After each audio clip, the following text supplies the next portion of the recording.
Good afternoon, dear friends. We're continuing our January expert dialogues in Moscow as part of the Open Dialogue Forum. Joining me next is Chen Qiufan, a science fiction author, researcher at the intersection of technology and future societies, and writer of the acclaimed book Artificial Intelligence 2041. Today we'll explore what the future holds, how we can prepare for it, and the role science fiction plays in shaping that future to be comfortable, convenient, and safe for humanity. This seems like the perfect starting point. What value does science fiction offer? I think why science fiction matters because we share a lot of, reports. We share a lot of infographics this morning. It can help people to see a specific version of the future, but it couldn't help people to immerse, to live in that kind of future, to feel the future, which is more important because we have to prepare that kind of future shock to the people, right? And all this prediction, is all linear in a way. So we use the historic data set to find a pattern, and we use to speculate the future. But the reality is not going in that linear manner, right? A lot of things, technology evolve in a exponential way. So does AI. So I think science fiction basically gives you an open space, a lot of possibilities to help people to feel how to become a worker, to become a teacher, even a student in the age of AI. How does that make you feel? Is that fear? Is that anxiety? Is that hopeful? So all of those feelings are legit. Is fear. So I think what's more important is if certain version of the future become reality, how should we respond? How should we start to think and prepare for that kind of future? And that's what science fiction was written for. Next question is a personal one. I know you travel extensively and connect with people worldwide. How do you collect information to shape your ideas about the future and artificial intelligence? What about Earth most often surprises you? Perhaps specific details that truly shift your perspective? Yes, I collect data, of course, through reading, through, papers and documentaries. But what's more important, I work as an anthropologist. I do field work. I visit the factory, the school, the hospital, and even live with the people there. I spend some time with the people and see how they interact with technology. So actually, about 2 months ago, I visited one of the biggest laptop and server manufacturer in China. So I can see all the streamline. Basically, they have an AI quality detector. So the streamline workers, sometimes they will name the AI, and sometimes AI make mistakes, and the workers will mocking the AI and making fun of it. So I can see this kind of very human reaction, is self-protection psychologically.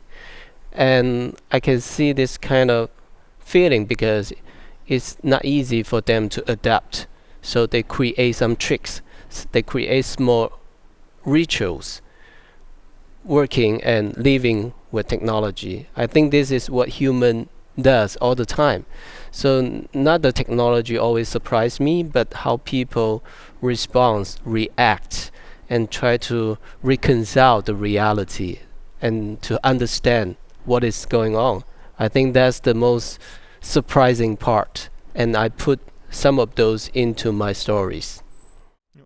Indeed, real-world practice often diverges from theory, especially in how people adapt and evolve under new technologies. We know this is a feedback loop. Deploying a technology elicits responses from individuals, companies and society, which in turn reshape it. That's a crucial point, I fully agree. Let's begin with the broader framework. Pick a benchmark like 2030 or 2041, whichever you prefer. What will be the new normal in that not-so-distant future? I think like AI assisting work will be a daily norm, like all this PowerPoint, all this Excel, all these documents. The first drop might from AI, so it's dropped and generated by AI, and human might use the prompt to revise it. It's already happening, but in the future is by default. And I think if you go to the hospital, the doctor might ask you, have you talked to the AI? So if you feeling something, so by default you might consult the AI doctor first. So does the student. So they came across some problem, they came across some issue, they might talk to the AI first. Later on, if the AI couldn't solve it and it was too complicated, maybe they'll go for the human tutor. So I think that's by default, people not seeing AI as some kind of monster or some kind of, threat, but they embrace it as part of the life and part of the work. So I think that's maybe not necessary wait until 2030, maybe in another 3 years or 5. So that's close enough, right? Let's outline the key areas, starting with education. How will schools transform when AI already outperforms teachers in some subjects, explaining concepts, writing materials, testing knowledge, and far surpasses students at completing homework? Definitely, I teach in the university, so sometimes I feel so frustrated when students submitted some stupid homework with AI without deleting the prompt, right? So it's basically shows a lot of things, right? The students not even bother to delete it. So it's very passive, very lazy, very stupid way to use AI. So my point is not only higher education, but also fundamental education like elementary school. We should teach AI literacy. It's not about coding. It's not about what is AI and what kind of tool we should use, but the right relationship, the right attitude. And AI couldn't teach you how to judge, how to make decision, right? AI couldn't tell you what is good taste. And all of those, we call it meta skills, maybe meta connection. It requires long terms of time and maybe million times of practice and cultivation and on daily basis. Then you can accumulate some taste, some judgment, some decision making skills, and maybe you build up some intuition, right? You have gut feeling, you don't have to think it through, but you know what is correct. And this is all not taught in the school, but what we've been taught is to memorize the knowledge, some historic reality, some data, how to do the calculation, etc., etc. But it's irrelevant, as you put it this morning. So I think we need a paradigm shift on education. But how? This is a huge problem, not only in Russia, but also in China, because education is somehow traditional and conventional system, right? It's very difficult to change even a little piece of it. So I'm thinking about, what about we build something brand new, we build something from scratch, and we design something just for the future, for AI-driven curriculum and human-machine hybrid teaching system. So that's something also renew the evaluation. So I think that's something we should do. So back to the root of education is to help the students, the kids understand who they are and what kind of people they would love to become. I think that's the fundamental purpose. Here at the Expert Dialogues today, we've discussed peak population extensively, but another term came up, peak education. What is the issue here? With AI so user-friendly, There's little incentive to study or innovate independently. AI handles it all. This creates a strong temptation to skip self-education and rely entirely on AI, especially as these tools grow ever more advanced. How can humanity sidestep this trap without letting education levels decline? I think, take myself as example. So I think in between 9 to 12, around the age, is actually the emerging of curiosity. You became so curious about many things, the universe, the science, the literature, etc., etc.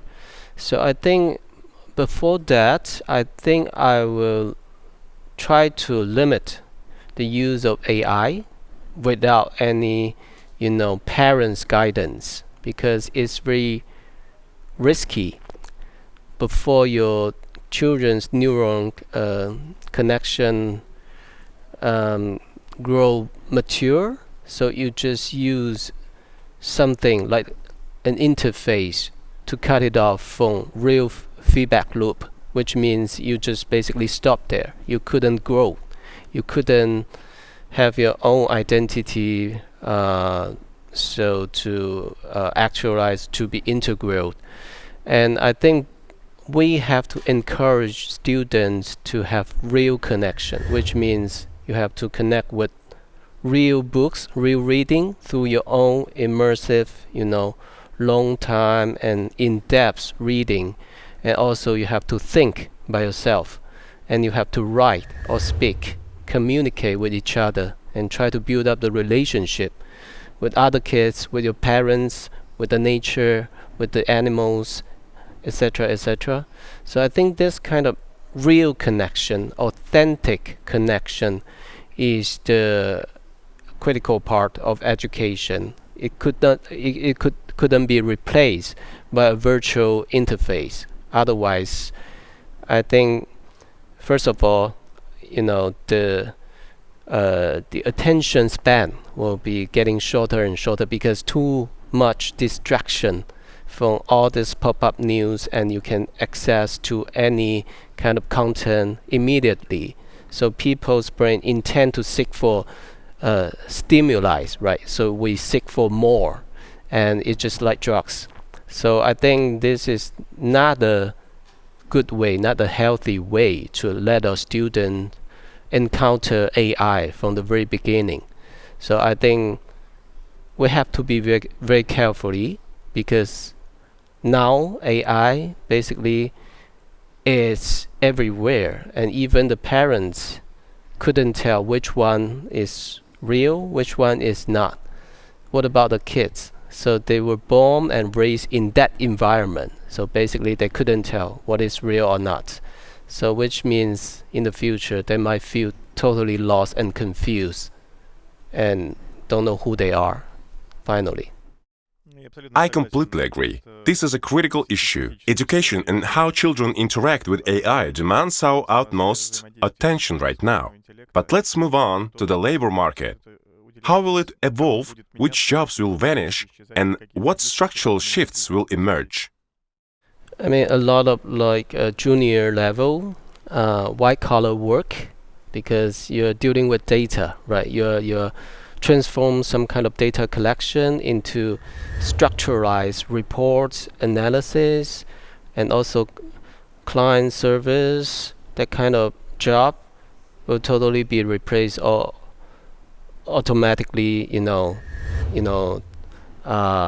away, because it's simple, it's repeat, and it not require human decision basically. So it can be remotely deliver, right? So I think those jobs basically will be taken over. But what surprisingly will be middle management, the manager, supervisor, director, that kind of level is not C-level but middle level. They'll be disappear as well, because once people find that it's just about information, information transformation, and there's no add value at all. And AI definitely can do a better, faster, and cheaper job. So what remains is the top and the lowest. The top means human decision to deal with difficult, complex situation scenarios. For example, you wanna buy the company, right? It's not that easy. It's not only about financially merge two companies together, but it's about the people, the structure, the strategy, the vision, everything. So it's multi-layers. Another one might still maintain their job is the blue collar, which means you need to physically present on site at the location. You need to use your physical body to do the real job, which AI or robotic still very expensive and not very stable, not very reliable. And human are way better, cheaper, and reliable. For example, have your haircuts, right? Nobody will have your hair cut by a robot. It could be very scary. So I mean, this could be the change happen very soon. I think within 5 to 10 years we will see this happening very quick. You've just highlighted the key labor market trend: entry and mid-level roles blending together, with jobs concentrating at the extremes, top and bottom. So the first question is, how do you reach the top when those essential career ladder steps are gone? That's a very good question.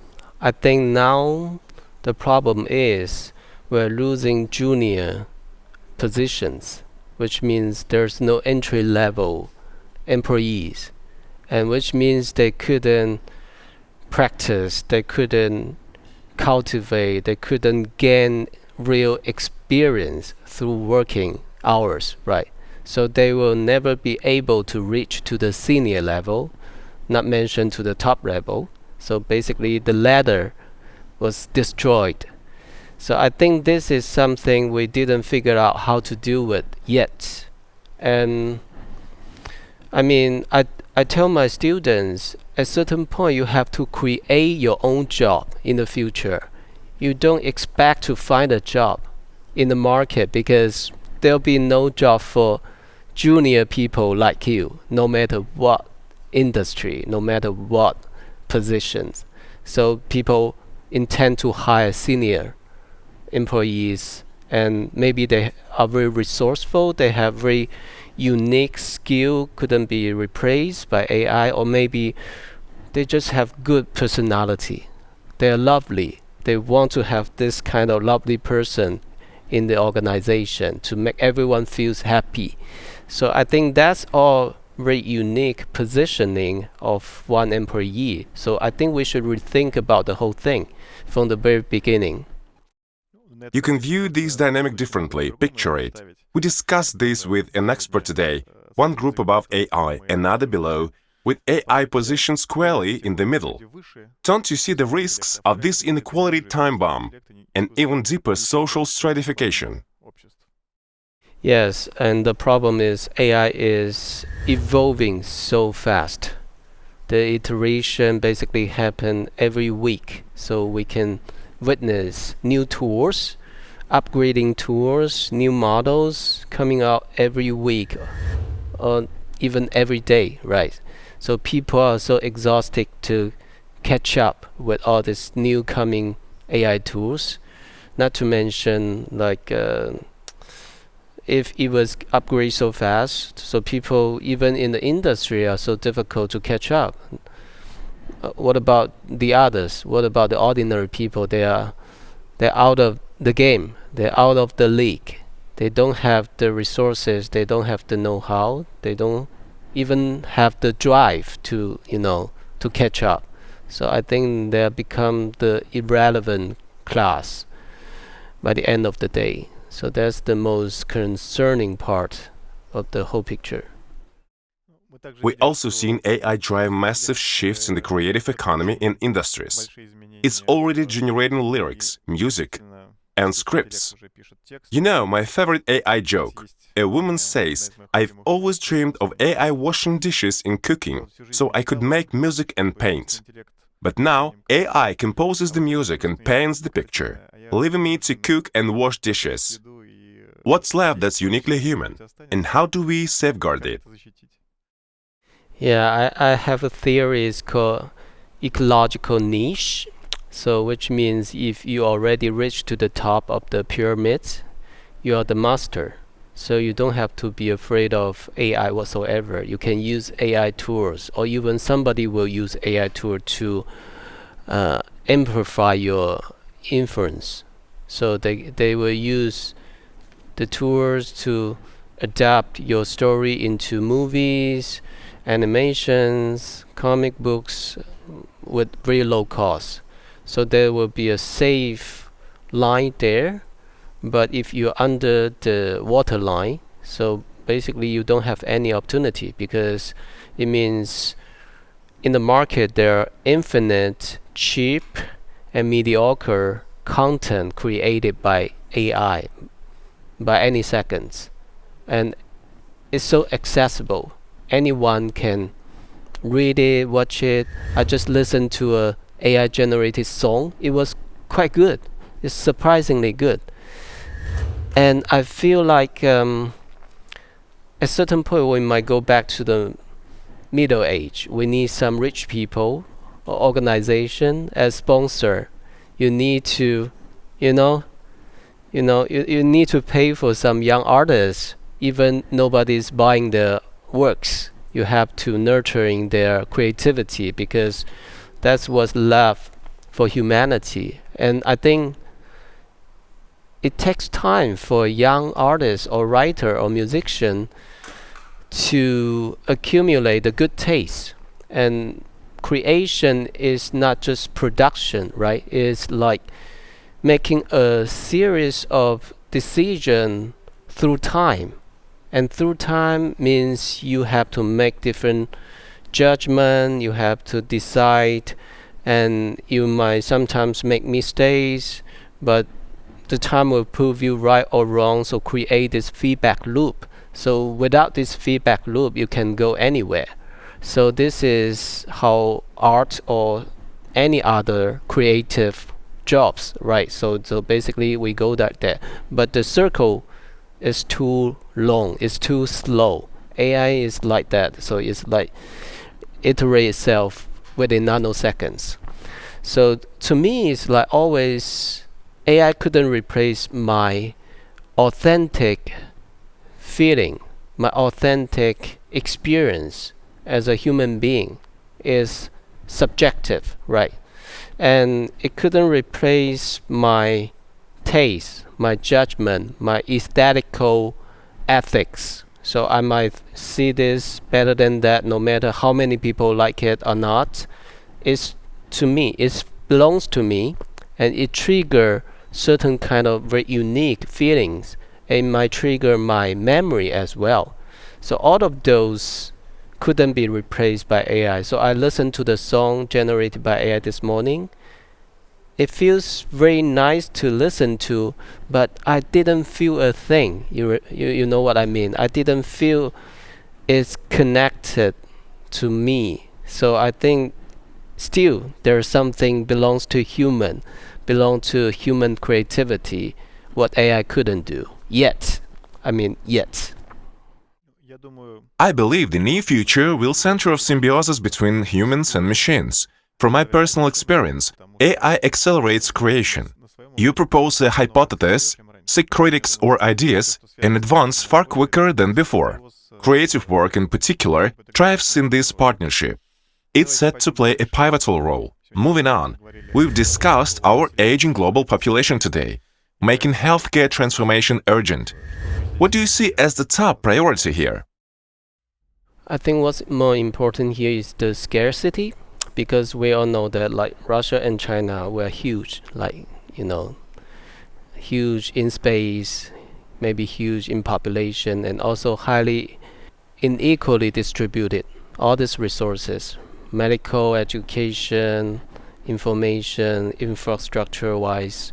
So I think in the future, what's more important is we have like AI assistant doctor can reach not to the top of the human doctor level, but close enough, which means we can reduce a lot of misdiagnosis, and we can have so much quicker medication, treatment, and all these solutions prepare, and even we can prepare the medicines within days and ship to the patients, so which might reduce a lot of life loss, and which also reduce a lot of inequality of scarcity, right? So because it's massive.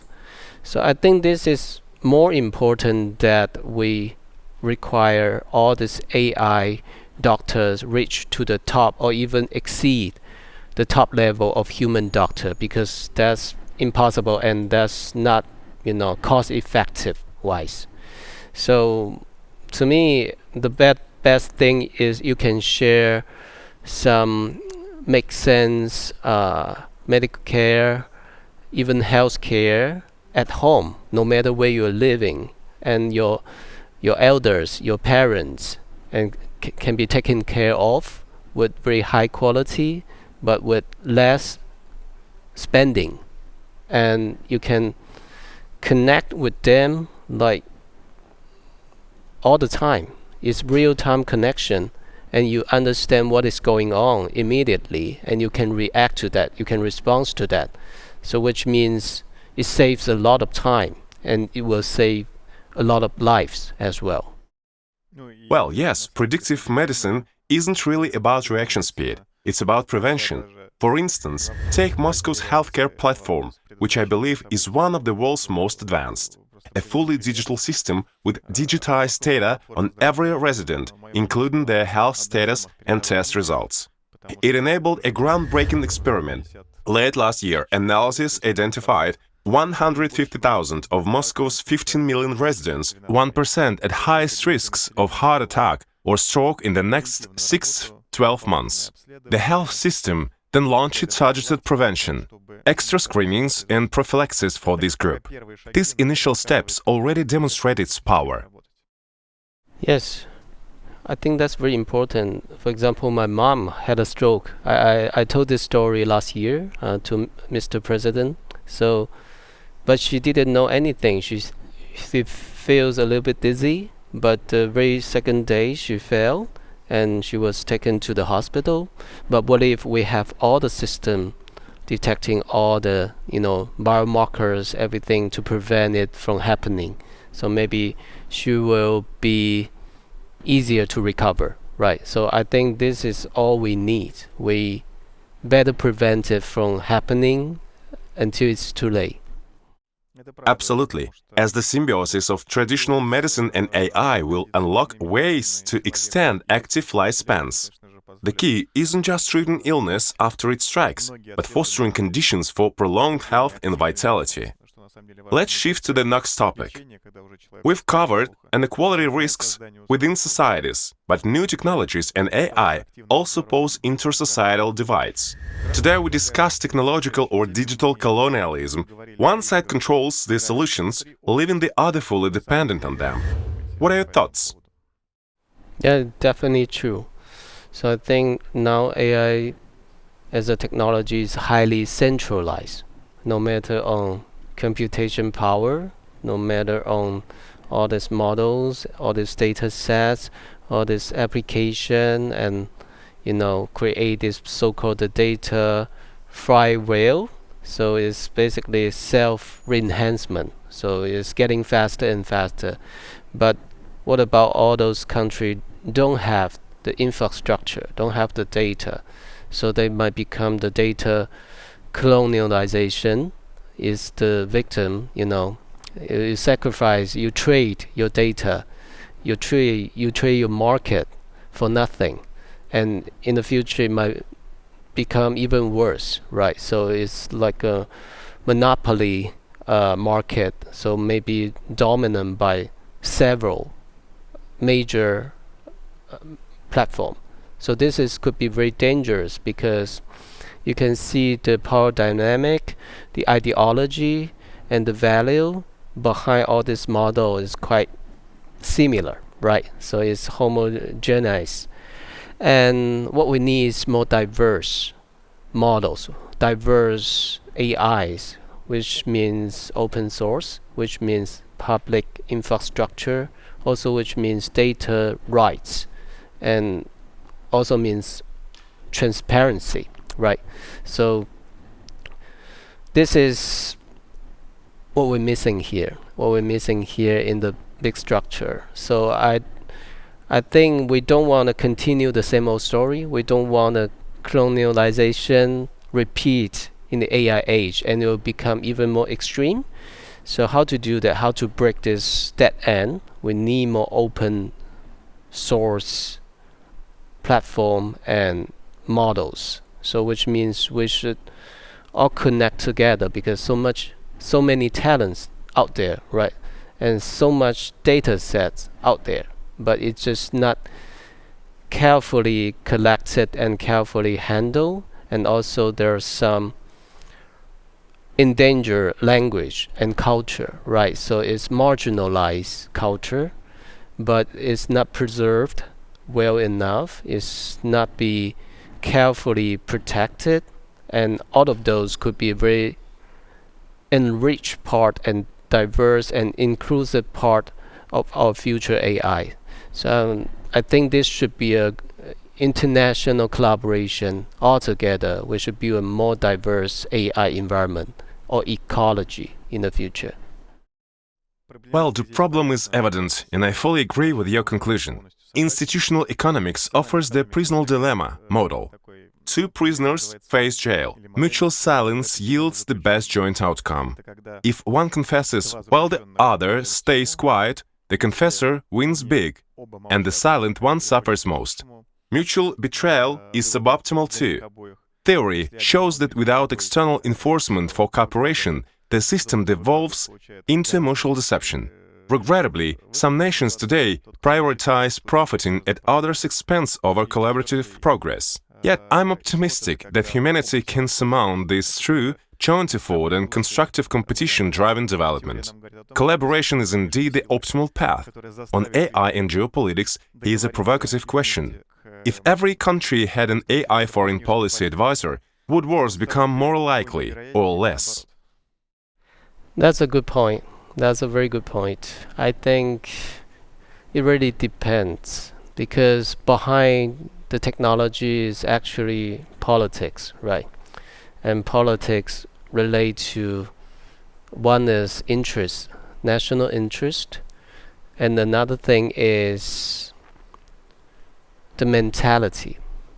I would say the mentality because now is within the arm raising mentality. So each country might be FOMO, so they see the competition as a zero-sum status, which means if I get advanced, maybe the other country might get weaker. But actually that's not all true, right?